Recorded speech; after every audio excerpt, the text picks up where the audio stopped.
Hello friends, बहुत बहुत स्वागत है आपका प्रीति पटेल क्लासेस पर। आज हम वर्णमाला के क्वेश्चन करेंगे जो प्रीवियस ईयर क्वेश्चन आए हुए हैं और काफ़ी मोस्ट इम्पोर्टेंट क्वेश्चन हैं, उनको हम सॉल्व करेंगे।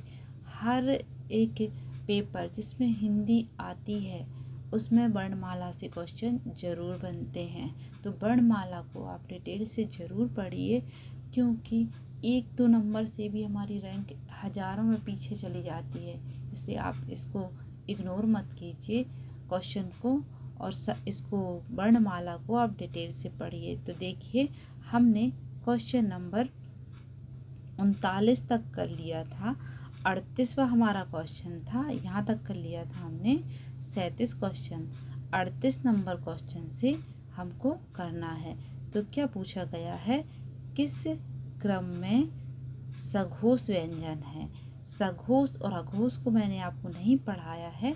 इसके पहले वाले वीडियो में मैंने वर्णमाला को काफ़ी डिटेल से पढ़ाया है, तो आप उस वीडियो को जाकर ज़रूर देखिएगा। मैंने उसको डिटेल से पढ़ाया है। अब हम इसके बारे में, सघोष अघोष के बारे में थोड़ा सा जान लेते हैं कि सघोष अघोष क्या होते हैं। यहाँ पर देखिए, ये पहला और दूसरा वर्ण अघोष और सघोष 2 भागों में विभक्त किया गया है। अघोष और सघोष, देखो वर्णमाला को कई प्रकार से विभाजित किया गया है। महाप्राण, अल्प प्राण के आधार पर, अघोष स्वर तंत्रियों के आधार पर, प्राणत्व के आधार पर, अल्प प्राण, महाप्राण, घोषत्व के आधार पर। तो अघोष सघोष 2 भागों में विभाजित किया गया है। तो यहाँ पर अघोष को देखिए, अघोष जो व्यंजन होते हैं, अघोष व्यंजन होते हैं, अघोष होते हैं यहाँ से, यहाँ देखिए, यहाँ पर ये पहले 2 वर्ण क्या होते हैं, अघोष होते हैं। आप ट्रिक याद रखिए, अघोष से आ हिंदी वर्णमाला का पहला अक्षर है। आ हिंदी वर्णमाला का पहला अक्षर है। तो पहले 2 वर्ण क्या होते हैं, अघोष होते हैं। सघोष क्या होते हैं, यहाँ से देखिए, इतने ये वर्ण यहाँ से यहाँ तक ये वर्ण होते हैं सघोष। याद रखिए, अघोष मतलब पहला अघोष हिंदी वर्णमाला का पहला अक्षर है, तो पहले 2 वर्ण क्या होते हैं, अघोष होते हैं, और बाद के जो 3 वर्ण होते हैं वो क्या होते हैं, सघोष होते हैं। यह ट्रिक है। आ हिंदी वर्णमाला का पहला अक्षर, पहले 2 वर्ण जो होते हैं वो अघोष होते हैं, बाद के जो 3 होते हैं वो सघोष होते हैं। अब यहाँ पर थोड़ा सा और हम देख लेते हैं। यहाँ पर ये वाले जो वर्ण होते हैं वो होते हैं कंठ। ये कंठ से बोले जाते हैं, तो कंठव्य होते हैं। यहाँ पर ये देखिए, यहाँ पर ये चा छा जा, ये होते हैं तालव्य। क्या होते हैं, ये होते हैं तालव्य। ये तालव्य वर्ण होते हैं। अब नीचे देखिए, टा ठा डा ढा, ये होते हैं मूर्धन्य। कौन से वर्ण होते हैं, मूर्धन्य होते हैं।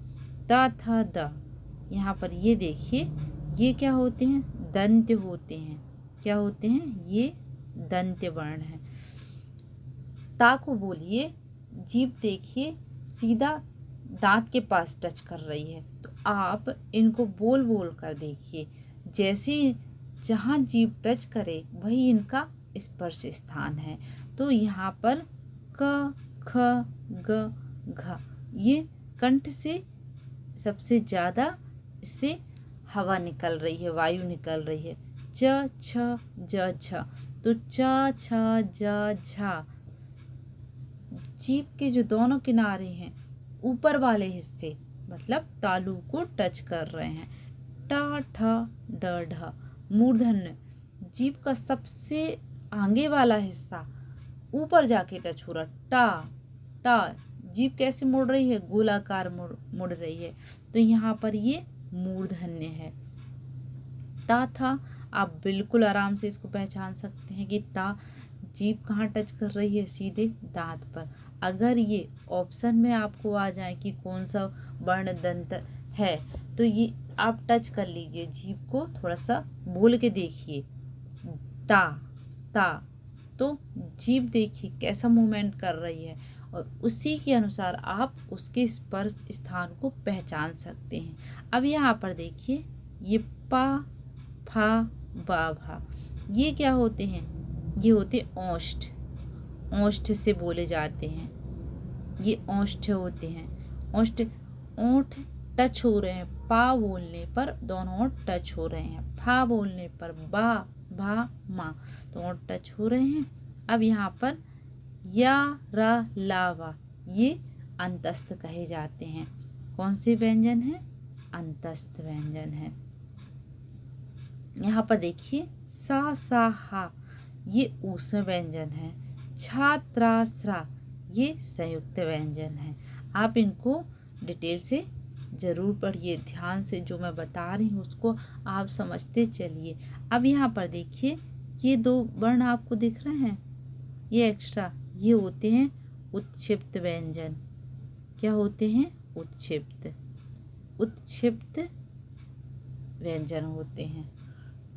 जैसे सड़क, अड़ा, अड़ाया, तो ये उत्क्षिप्त है, इसमें और इसमें अंतर है, इसमें बिंदी नहीं है, इन दोनों में देखिए बिंदी लगी है, तो जिसके नीचे बिंदी लगी हो वह क्या होता है, उत्क्षिप्त व्यंजन होता है। हाँ, मैंने आपको कितने प्रकार से बता दिया। पहले तो उच्चारण स्थान के आधार पर कंठ, तालव्य, मूर्धन्य, दंत, ओष्ठ, अंतस्थ, ऊष्म। कितने हो गए, 1 2 3 4 5 6 7, ठीक है। और ये हो गए अपने संयुक्त व्यंजन, जो दो व्यंजनों से मिलकर बने हुए हैं। यहाँ पर ये दोनों हो गए उत्क्षिप्त व्यंजन। यहाँ पर ये हो गए, ये दो हो गए क्या, अघोष।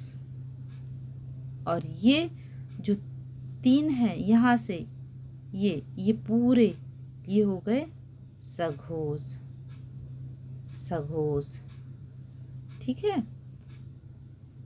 अब यहाँ पर देखिए, हा जो है, हा, ये क्या है, इसको काकल्य बोलते हैं, काकल्य। मतलब ये सबसे पिछला वाला जो हिस्सा है गले के पास, जिसमें एक, इसको ककौआ बोलते हैं, जो वहाँ से इसकी ध्वनि निकलती, इसलिए इसको काकल्य बोलते। सबसे पिछला वाला हिस्सा जहाँ पर आपको एक घंटी नजर आएगी, वही काकल्य है। काकल्य वर्ण यहाँ से बोला जाता है, हा काकल्य वर्ण है। संघर्षी, इसको देखो, इनको ऊष्म व्यंजन भी कहा गया है, इनको ऊष्म भी कहा गया है, और संघर्षी भी हैं, ठीक है। मूल व्यंजन कितने होते हैं, 33 व्यंजन होते हैं। 4 संयुक्त व्यंजन होते हैं, 2 अतिरिक्त व्यंजन होते हैं। ये 2 जो दिख रहे हैं, ये अतिरिक्त व्यंजन है। यहाँ पर स्वर देखिए, ये 2 जो स्वर हैं वो क्या बोलते हैं, इनको अयोग्य वा है। एक और रह गया, एक और प्रकार, यार अलावा, यहाँ पर यार अलावा अंतस्थ है, जिसमें से या और वा, ये कौन से कहलाते हैं, ये अर्ध स्वर माने गए हैं। क्या है, अर्ध स्वर। आप इनको नोट करते जाइए कॉपियों में, जितना मैं बता रही हूँ, क्योंकि क्वेश्चन इन्हीं से बनेंगे। अब चलते हैं अपने क्वेश्चन की तरफ। क्वेश्चन अपना, क्वेश्चन नंबर 38 था। क्वेश्चन नंबर क्या था अपना, 28 हो चुका था, 35 36 अपन पहुंच गए थे यहाँ पर। यहाँ क्वेश्चन नंबर 38, यहाँ पर देखिए, किस क्रमांक में सघोष व्यंजन है, सघोष पूछा गया है। तो पहले 2 जो वर्ग, 5 वर्गों में पहले क ख, ये अघोष होते हैं, बाद के ग घ इंगा, ये सघोष होते हैं। तो यहाँ पर देखिए, यारा किस क्रमांक में सघोष व्यंजन है। अब यहाँ पर देखिए, यारा जो हैं वो सघोष में आते हैं। ऊपर वाले अघोष में हमने कहाँ तक पढ़ा था? पा, फा, बा, भा, मा तक। ये हो गए अपने क्या, यहाँ तक होते हैं अघोष और सघोष। और नीचे वाले यार अलावा ये भी सघोष में आता है। तो ऑप्शन नंबर 2 इसका राइट आंसर है। अब देखिए किस क्रमांक में अंतस्थ व्यंजन है। अंतस्थ व्यंजन मैंने आपको पहले बताया है कि कौन से होते हैं, यारा, लावा, ये कौन से अंतस्थ व्यंजन है। तो ऑप्शन नंबर 2 इसका सही आंसर है। किस क्रमांक में स्पर्श व्यंजन नहीं है? नहीं है स्पर्श व्यंजन। स्पर्श मैंने आपको बताया था कि स्पर्श व्यंजन कौन से होते हैं, क, ख, ग, घ, इंगा। यहाँ पर ये सारे स्पर्श व्यंजन हैं, हाँ, जो अपने ग्रुप में आ रहे हैं। तो यहाँ पर स्पर्श व्यंजन नहीं है पूछा गया है। तो ये देखिए सा और हा, सा, हा, ये तीनों सा हा, कौन से सा? ये सा, ये सा और हा, ये तीनों क्या कहलाते हैं? ये कहलाते ऊष्म व्यंजन। कौन से व्यंजन हैं? ऊष्म व्यंजन। इनको बोलने से थोड़ी सी ऊष्मा निकलती है, मतलब गर्म हवा निकलती है, इसलिए ये हमारे कौन से व्यंजन? ऊष्म है। बाकी ये सारे कौन से हैं? स्पर्श व्यंजन है। आगे देखते हैं, पा, फा का उच्चारण स्थान क्या है? तो पा बोल के देखिए आप, पा, फा, तो कौन सा उच्चारण स्थान है? ओष्ठ से बोले जा रहे हैं, दोनों ओंठ टच हो रहे हैं ना इसमें। आगे देखते हैं, किस क्रमांक में अघोष व्यंजन है? अघोष व्यंजन अपने ग्रुप के पहले 2 वर्ण अघोष होते हैं। आ मतलब पहला वर्णमाला का पहला अक्षर, तो यहाँ अक्षर भी पहले 2 आएंगे। तो कौन से हैं अघोष वर्ण? यहाँ पर देखिए सा, ये कौन से हैं? अघोष हैं। और इसके पीछे वाले क्या होते हैं? सघोष होते हैं। तो सा क्या है? सा, हा, ये 4 ग्रुप है ना, तो ये पहले दो सा हैं, वो क्या होते हैं? अघोष होते हैं। 43 देखिए, किस व्यंजन के उच्चारण में जिह्वा तालु से नहीं टकराती? तो तालव्य कौन से वर्ण होते हैं? च, छ, ज, झ, य, ये तालव्य होते हैं। तो यहाँ पर जिह्वा तालु से नहीं टकराती है, तो घा है। बाकी चा, या और सा, स, ये भी क्या होते हैं? ये वाला जो सा होता है वो क्या होता है? तालव्य होता है। चा, छ, ज, झ, इया और ये सा, ये 5 वर्ण क्या होते हैं? इसमें क्या होता है? तालु से जिह्वा टकराती है, मतलब अपनी जीभ के दोनों किनारे ऊपर वाले हिस्से से टकराते हैं। आप बोल के देखिए, बोलकर आप इनके उच्चारण स्थान याद कीजिए, तो आप कभी नहीं भूलेंगे और हमेशा आपको याद रहेंगे। और बिल्कुल इसमें ट्रिक की तो ज़रूरत ही नहीं है, आप बोल के देख लीजिए, जो वर्ण आए हैं पेपर में उसके अनुसार आप उसका उच्चारण स्थान कर दीजिए। किस क्रमांक में अंतस्थ वर्ण नहीं है पूछा गया है? तो हमने पढ़ा था या, रा, ला, वा, ये अंतस्थ हैं। पा तो ओष्ठ है। आगे देखते हैं 45, किस क्रमांक में मूल स्वर है? मूल स्वर पूछा गया है, तो ऊ हमारा मूल स्वर है। बाकी ये जो स्वर हैं ये संयुक्त स्वर हैं, ये बने हैं, ये दोनों ये संयुक्त स्वर हैं क्योंकि ये 2 स्वरों से मिलकर बने हैं। किस क्रमांक में मूर्धन्य व्यंजन है? मूर्धन्य व्यंजन कौन कौन से होते हैं? टा, ठा, ड, ढ, ड़, ये मूर्धन्य होते हैं। मूर्धन्य व्यंजन पूछा है, ऑप्शन नंबर 4 इसका राइट आंसर है। किस क्रमांक में अघोष व्यंजन है? अघोष पूछा गया है, तो अपने ग्रुप के पहला और दूसरा वर्ण क्या होता है? अघोष होता है। तो यहाँ पर देखिए ता, था, ये दोनों, यहाँ पर ये गलती से टा लिख गया है, यहाँ पर इसकी जगह पर क्या था? है, ये मिसप्रिंट हो गई है। तो ता और था अघोष व्यंजन है। आगे देखते हैं 48 किस क्रमांक में अंतस्थ व्यंजन है। अंतस्थ व्यंजन क्या होते हैं? या रा ला वा, तो या वा ये अंतस्थ व्यंजन में आते हैं। आगे देखते हैं किस क्रम में सघोष महाप्राण काकल्य है। देखिए अभी मैंने पढ़ाया कि काकल्य कौन सा होता है? हा।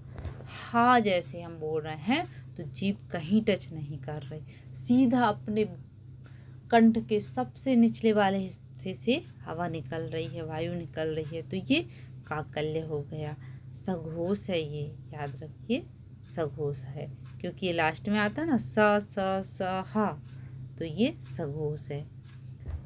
किस क्रम में डा ढा व्यंजन के लिए सटीक बात कही गई है? उत्क्षिप्त और मूर्धन्य, ये कैसे हैं? उत्क्षिप्त और व्यंजन, उत्क्षिप्त और मूर्धन्य है, हमने इससे पहले पढ़ा है। किस क्रम में विव्रत स्वर है?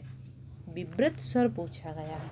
अब यहाँ पर देखिए विव्रत का मतलब होता है, जैसे हम मुंह खोलते हैं ना आ, तो गोलाकार में मुंह, गोलाकार में खोला और बड़ा व्रत बना, वह क्या होता है? विव्रत व्यंजन। तो ऑप्शन नंबर 4 इसका आंसर है। विव्रत, अर्ध विव्रत, तो इनके आधार पर भी इसके वर्णों को डिवाइड किया गया है। तो नेक्स्ट वीडियो में जब हम क्वेश्चन करेंगे तो इसको भी हम समझाएंगे। क्वेश्चन नंबर 52 देखिए, उच्चारण के कालमान को क्या कहा जाता है? तो उच्चारण के कालमान को क्या कहा जाता है? मात्रा कहा जाता है। मात्रा उच्चारण के कालमान को कहा जाता है। संधि दो वर्णों के मेल को कहा जाता है। समास दो शब्दों के मेल को कहा जाता है। देखिए समास और संधि की मैंने बहुत अच्छी ट्रिक बताई है, जिससे आपके 99% क्वेश्चन सॉल्व हो जाएंगे। बहुत ही सरल, बहुत ही इजी तरीके से मैंने बताया। आपको 2 लाइन भी याद नहीं करनी, बस 5-6 संधियों के लिए, जो स्वर संधि हैं उनके लिए बस उन्हीं के नाम से मैंने ट्रिक जोड़ के बता दी है, जिससे सबसे ज़्यादा क्वेश्चन पूछे जाते हैं स्वर संधि से। तो आप जाकर उस वीडियो को ज़रूर देखिएगा।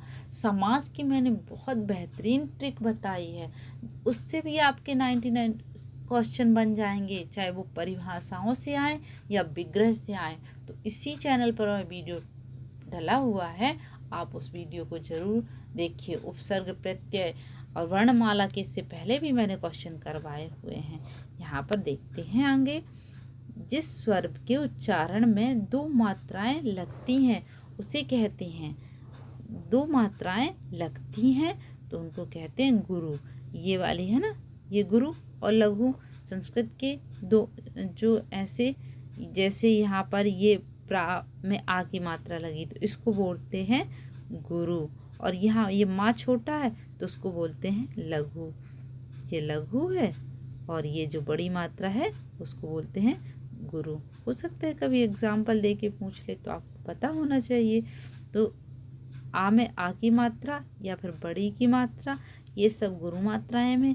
बड़ा ऊ की मात्रा, देखिए यहाँ पर बड़ा ऊ की मात्रा, बड़ी ई की मात्रा, आ में आ की मात्रा, ये सारे क्या काय में आते हैं? गुरु में आते हैं। और जहाँ पर कोई मात्रा नहीं लगी वह लघु है। बाएं प्रयत्न के आधार पर व्यंजनों के कितने भेद हैं? तो बाएं प्रयत्न के आधार पर व्यंजनों के 2 भेद हैं, अल्प प्राण, महाप्राण। अल्प प्राण जिसमें वायु मुख से थोड़ी निकलती है, महाप्राण वह है जिसमें हवा मुख से थोड़ी सी ज़्यादा निकलती है। जैसे का अल्प प्राण है, ख महाप्राण है। अपना जो पहला वर्ण, फिर दूसरा क, ख, ग, घ, तो ग अल्प प्राण है, घ महाप्राण है। इस तरह हवा बोल के बस देख लीजिए अक्षरों को, आपको समझ में आ जाएगा।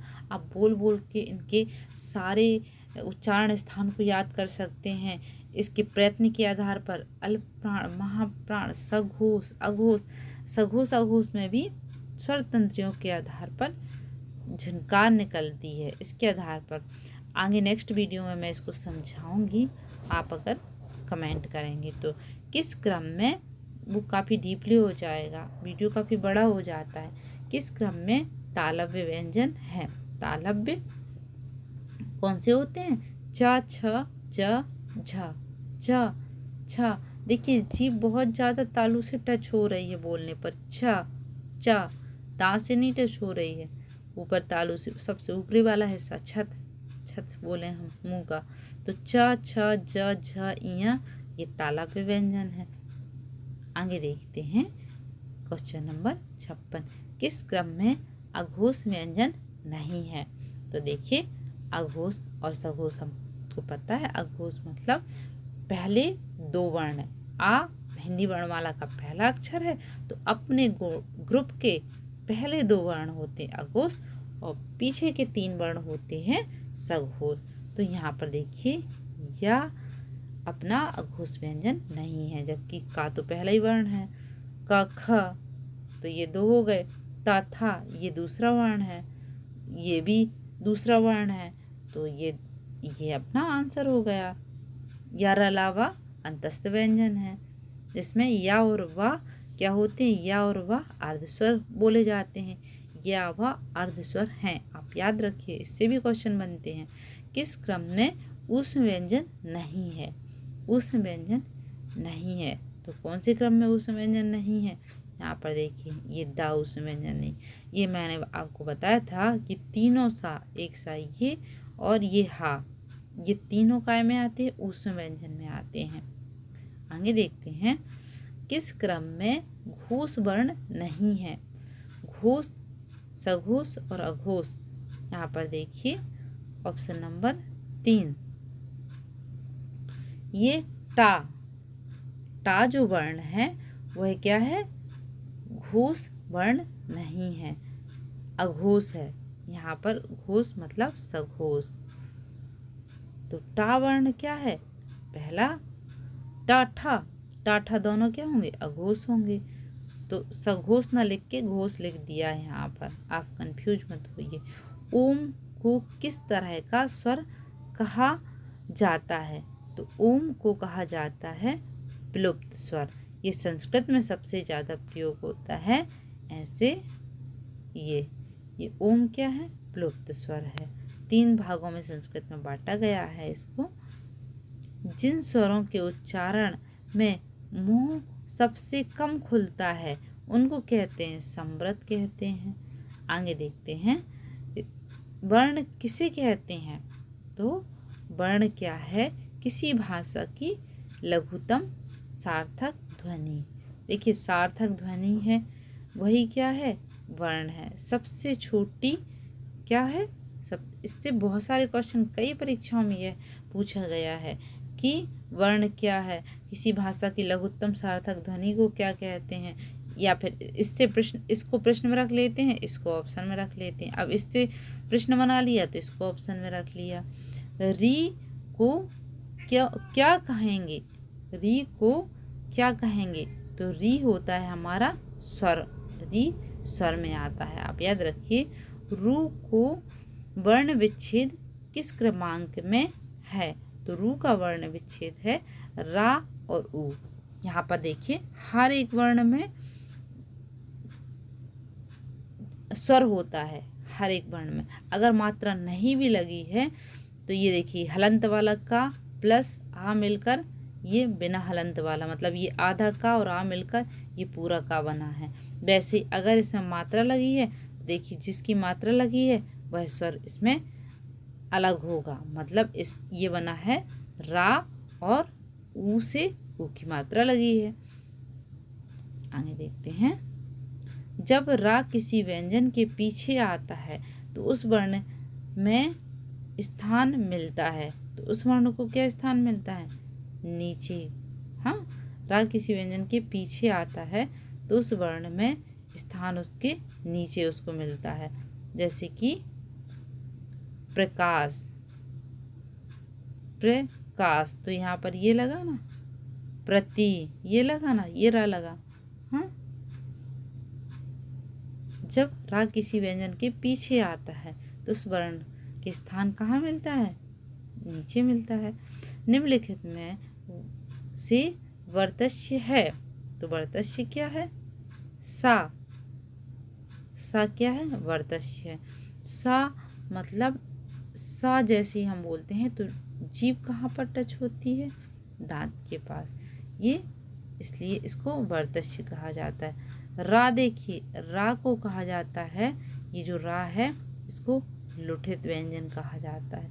ये बहुत सारे इसकी वर्णमाला की एक 5 घंटे की विस्तृत क्लास बनाओ ना तो वो भी तभी अच्छे से हो पाएगा, लेकिन आप इसको डिटेल से पढ़िए। देखिए, अगर नंबर आपको अच्छे लाने हैं तो आपको चीज़ों को डिटेल से पढ़ना ही पड़ेगा, क्योंकि कंपटीशन बहुत ज़्यादा रहता है। तो आप इसको डिटेल से पढ़िए, समझिए। एक बार अच्छे से पढ़ लेंगे तो मेरे को विश्वास है कि आप जिंदगी में कभी नहीं भूलेंगे वर्णमाला को। निम्नलिखित द्वित्व का प्रयोग किस शब्द में नहीं हुआ है?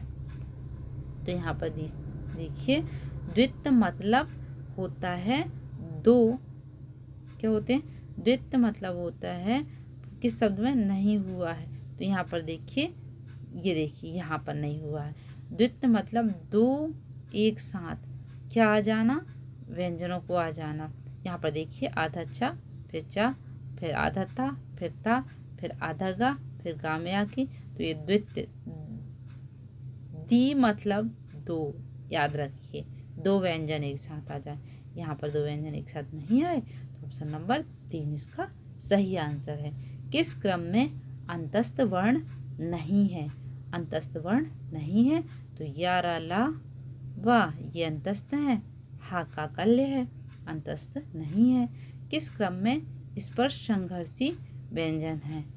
स्पर्श संघर्षी तो छा अपना होता है।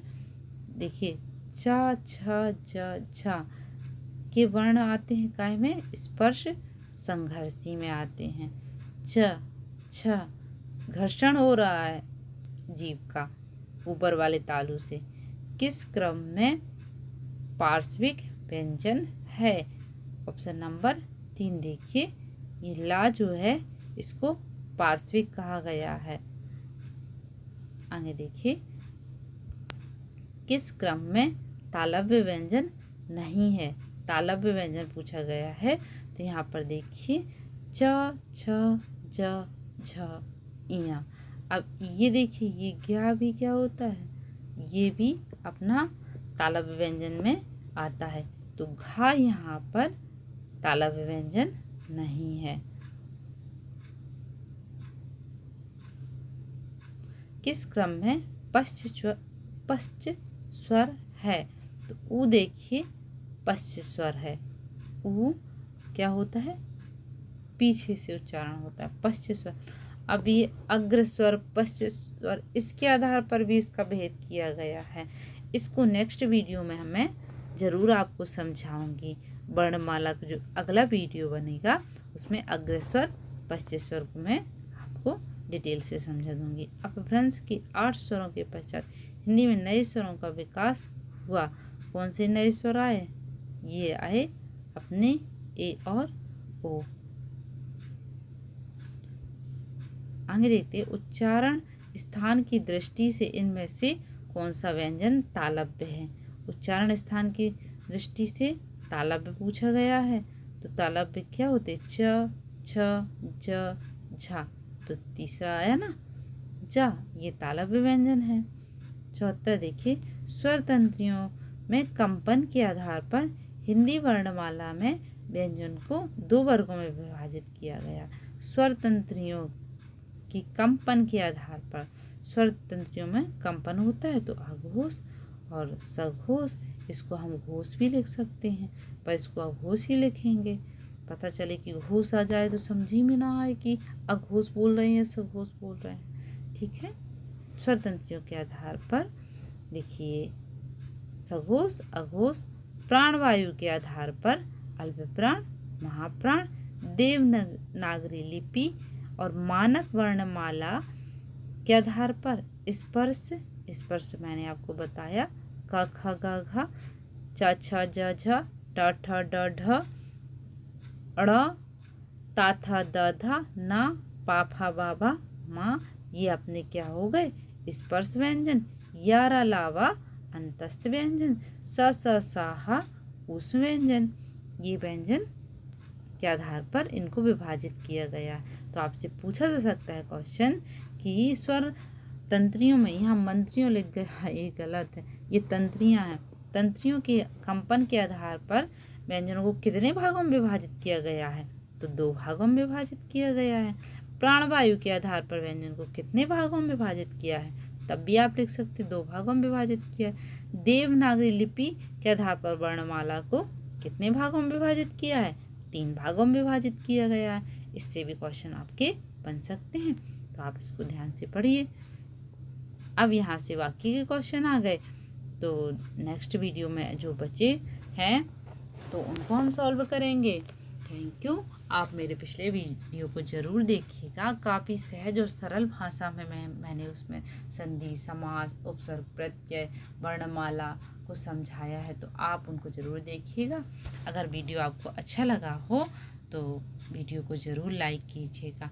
आपके लिए मैं यहाँ पर आधी रात को मैं वीडियो बना रही हूँ, सभी सो गए हैं, तो अगर आपके लिए कोई कुछ करता है या आपने कुछ भी इस वीडियो से सीखा है तो उसके लिए आप लाइक ज़रूर कीजिएगा और चैनल को सब्सक्राइब कीजिएगा, क्योंकि ये हमारे दायित्व बनता है कि अगर हमने किसी से कुछ सीखा है तो उसके लिए हमको उसको देना भी ज़रूर चाहिए।